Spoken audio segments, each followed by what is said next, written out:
Amehule-led assembly gives Fubara 7 days to represent 2024 budget. Hello viewers and welcome to InfoGist TV. The Rivers State House of Assembly, led by Martins Amehule, has issued a 7-day ultimatum to Governor Similaye Fubara to represent the 2024 budget to the House. The order follows the first sitting of the Pro-Wike House on Monday after some months. The other House, led by Victor Kujumbo, is also holding a parallel sitting. Fubara had earlier presented the budget to the House loyal to him when his current Chief of Staff, Edison Ehe, presided as the Speaker. Ehe and the other pro-Fubara lawmakers passed the budget estimates, and the governor signed the bill into law. He stated that it is aimed at promoting economic development, inclusive growth, and addressing socio-economic inequality in the states. With the recent developments, the crisis rocking the River State House of Assembly seems to be far from abating. Today's sitting by the Amehule-led Assembly, after a long time, may have come on the heels of last week's Court of Appeal judgment nullifying the expulsion of Amehule and 24 others from the River State House of Assembly by the River State House High Court. Justice Charles Wale had, in May, while ruling on a motion ex parte following a prayer brought before his court by Victor Kujumbo, issued an ex parte order barring Amehule and 24 other lawmakers from parading themselves as members of the State House of Assembly. But on Monday last week, a 3-member panel of the Appellate Court held that the lower court lacked the jurisdiction to grant the ex parte order. The court held that Section 272 sub 3 of the Constitution gives the Federal High Court powers to determine whether the seat of a House of Assembly member has become vacant. It held that the Federal High Court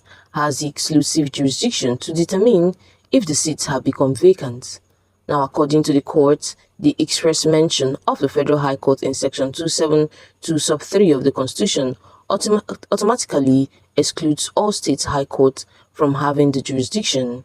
The Appellate Court held that the ex parte order, having been made without jurisdiction, is null and void. However, the Speaker of the group, Victor Okojumbo, in his opening remark during a plenary, said that he and his members believe that the Appeal Court erred in its decision.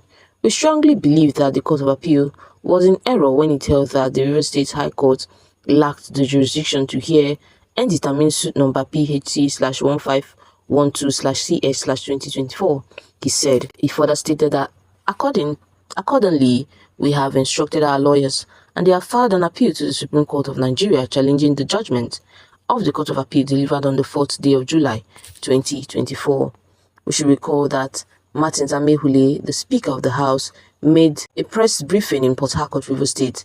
Amehule, who was accompanied by 26 members of the House of Assembly, read out a communique issue after the briefing. The lawmakers accused the governor of refusing to hold up to his end of the Presidential Peace Accord, which he willfully signed without questions. Furthermore, they explained that they withdrew their impeachment notice against Governor Fubara out of respect for President Bola Ahmed Tinubu, and they hope that the governor will have a change of heart. The lawmakers, however, threatened to resume the impeachment proceedings should Governor Similaye Fubara continue what they refer to as constant constitutional breaches. In their statement, they stated as follows: 1. We begin by announcing to you that sponsored attacks on the House has failed woefully.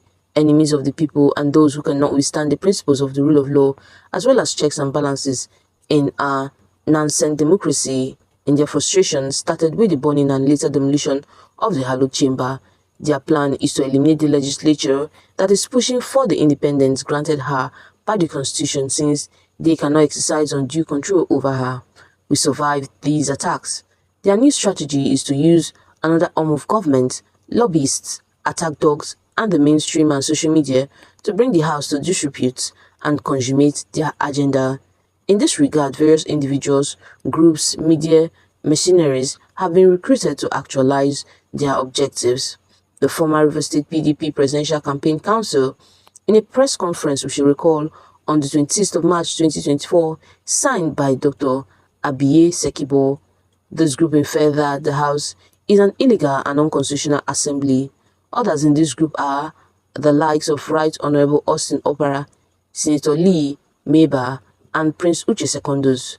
Honorable Tamnososi Gugu Jaja, Sir Celestine Omehia, amongst others, are among these desperate politicians who left their houses and gathered under a canopy with H.E. Atiku Abubakar and H.E. Ifeanyi Okowa's pictures on a banner behind them, professing their new support for Mr. President and the River State Governor. On the other hand, they derided the 10th Assembly, who they are unhappy with for joining the All Progressive Congress APC, which incidentally is the president's political party. Worse still, they lied against and attacked the FCT minister who worked tirelessly for the victory of the president and the governor of River State. In other words, they are against those who defected them and put them to shame by ensuring the victory of the president and governor in the state. But now, subscribe to the president and governor. What a weak strategy from a group who thinks they are smart. Secondly, the good people of River State know who they truly are. Our constituency will not forget in a hurry how they fought against the candidature of the current governor and Mr. President during the elections. We are not surprised that they are no more saying all the unprintable things against the president and the governor, because this is who they are. They now want to advise the president and use unprintable words against the former governor of River State, His Excellency Nyesom Wike, Livebenger, who God used to unite and transform River State to enviable heights. Their new game plan is to blackmail Mr. President with oil production and OPEC quota. This is the end of the game for them. What a shame. Thirdly, they said in their statements that they now support the renewed hope agenda, and we are not against it. However, can they be trusted going by their past actions? Is it not a ploy to deceive the president, gain reward and milestone as usual, and later fight back after discrediting their old benefactor, the FCT minister? Time will tell, but we must keep in mind that they vowed never to serve master and later boy, and campaigned that the president was unqualified, not healthy enough, and unfit for the job. We were in on this head by the sad commentaries and speeches of their spokesperson in the media against President Governor and those of us who stood by the president and the governor. Thirdly, they said in their statements that they now support the renewed hope agenda, and we are not against it. However, can they be trusted going by their past actions? Is it not a ploy to deceive the president, gain reward and milestone as usual, and later fight back after discrediting their old benefactor, the FCT minister? Time will tell, but we must keep in mind that they vowed never to serve master and later boy, and campaigned that the president was unqualified, not healthy enough, and unfit for the job. We were in on this head by the sad commentaries and speeches of their spokesperson in the media against President Governor and those of us who stood by the president and the governor.